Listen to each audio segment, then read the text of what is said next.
پاک پڑھی اللہم صلی علیہ وسلم۔ ایک بات مجھے بڑی اچھی لگی جناب سیدنا صدیق اکبر سرکار رضی اللہ تعالیٰ وردہ عنہ کے حوالے سے، تو میں چاہتا ہوں کہ میں اس بات کو آپ احباب کو عرض کر دوں۔ اللہ کے بہت بڑے ولی ہوئے، میں اکثر ان کا نام لیتا ہوں، سید شاہ عبد العزیز دباغ رحمہ اللہ۔ پڑھے ہوئے نہیں تھے، عالم نہیں تھے، ہماری زبان میں اس کو کہا جاتا ہے چٹا ان پڑھ۔ بغیر ترجمے والا، بغیر تفسیر والا قرآن اٹھاتے تھے اور اٹھا کر آیت پڑھتے تھے۔ جیسے مثال کے طور پہ یہ میرے سامنے ایک آیت کریمہ آئی ہے، من کان یرید ثواب الدنیا فعند اللہ ثواب الدنیا والآخرہ وکان اللہ سمیعا بصیرا۔ یہ سورہ نساء کی آیت میرے سامنے آئی ہے، آیت نمبر 134 ہے کہ یہاں پر وہ ایسے آیت پڑھتے تھے اور پڑھ کر فرماتے تھے کہ یہ آیت مکی ہے۔ پھر کوئی آیت پڑھتے تھے، مثلا کوئی اور آیت پڑھی تو فرماتے تھے یہ آیت مدنی ہے۔ تو کسی نے آپ سے پوچھا، آپ کی کتاب کے اندر لکھا ہے البری شریف، آپ سے پوچھا کہ آپ تو پڑھے ہوئے نہیں، آپ تو عالم نہیں ہیں، آپ کو کیسے پتا کہ اس قرآن کے اندر کون سی آیت مکی ہے، کون سی مدنی ہے، کون سی کہاں نازل ہوئی ہے، کیسے نازل ہوئی ہے؟ فرمایا کہ ہم پڑھے ہوئے نہیں ہیں، قرآن ہم سے خود باتیں کرتا ہے، قرآن ہمیں بتاتا ہے، ایک ایک آیت ہمیں بتاتی ہے۔ صاحب فتح کبیر شاہ عبد العزیز دباغ رحمہ اللہ، آپ فرماتے ہیں، آپ کی کتاب ہے العبری شریف سے پڑھ رہا ہوں کہ آپ فرماتے ہیں العبری شریف میں صفحہ نمبر اس کا 351 ہے، آپ فرماتے ہیں کہ حضرت ابوبکر صدیق رضی اللہ تعالیٰ عنہ کی کون سی، نبی پاک علیہ الصلوۃ والسلام کی کون سی خوبی کے وارث میں؟ میں چاہوں گا کہ اس کو بڑی توجہ سے سنیے گا۔ کہتے ہیں کہ مفتی احمد سرجماسی، اچھا یہ مفتی احمد سرجماسی بھی کوئی ہلکے آدمی نہیں تھے، یہ الازہر یونیورسٹی جو مصر قاہرہ میں اس کے چانسلر تھے، یہ اس کے چانسلر تھے اور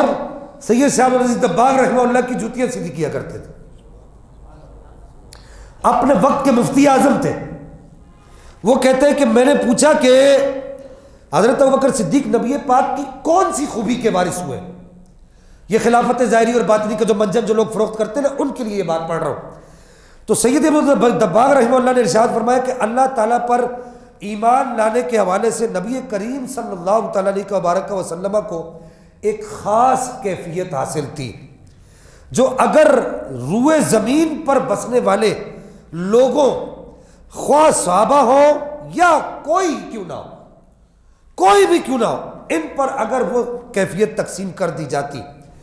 تو وہ سب لوگ ہلاک ہو جاتے۔ اللہ پر ایمان لانے کے معاملے میں نبی پاک کو ایک خاص کیفیت حاصل تھی، اگر اس کیفیت کو پوری کائنات میں سے کسی پر، وہ کہتے ہیں چاہے صحابہ ہی ہو، تقسیم کر دیا جاتا تو پوری کائنات پگھل جاتی، ہلاک ہو جاتی۔ حضرت ابوبکر صدیق کو ان کی استعداد کے مطابق، ان کی طاقت کے مطابق، ان کے ظرف کے مطابق اس کیفیت میں سے تھوڑی سی کیفیت نصیب ہوئی،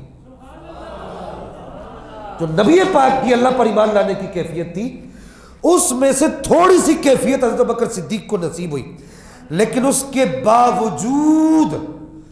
پوری امت میں کوئی ایک بھی ایسا شخص نہیں ہے جو صدیق اکبر کی اس کیفیت بلکہ اس کی قریبی کیفیت کو بھی برداشت کرنے کی صلاحیت رکھتا ہو۔ یہ صدیق اکبر کی جو کیفیت اس کی بات کر رہے ہیں، کہا پوری امت میں کوئی ایسا شخص نہیں ہے جو صدیق اکبر کی ایمان کی حرارت کو برداشت کرنے کی صلاحیت رکھتا ہو، اور اس میں تمام صحابہ جملہ اغواس و اقطاب نیز وہ لوگ جنہیں فتح کبیر حاصل ہوئی سب کے سب شامل ہیں۔ اور کہا کہ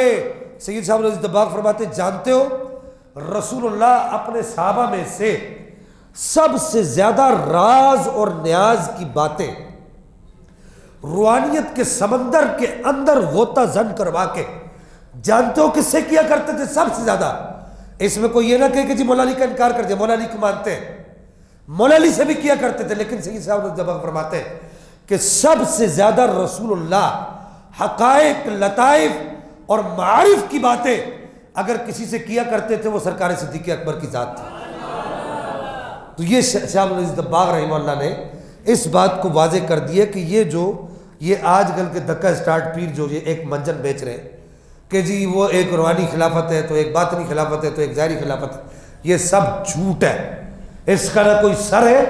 نہ کوئی اس کا پاؤں ہے، بلکہ ہم تو وہ لوگ ہیں، ہم تو یہ کہتے ہیں کہ جس کے خواب میں رسول اللہ آ جائے. دباغ کے بارے میں آتا ہے کہ آپ نے فرمایا کہ جس کے خواب میں نبی پاک تشریف لے آئے وہ ولایت کے 2999 درجے طے کر جاتا ہے، اور جس کو خود پکڑ کر رسول اللہ نے اپنے مصلی پر کھڑا کیا ہو. مسئلہ سمجھ رہے آپ؟ تو بہرحال درود پاک پڑھی، اللہم صلی اللہ.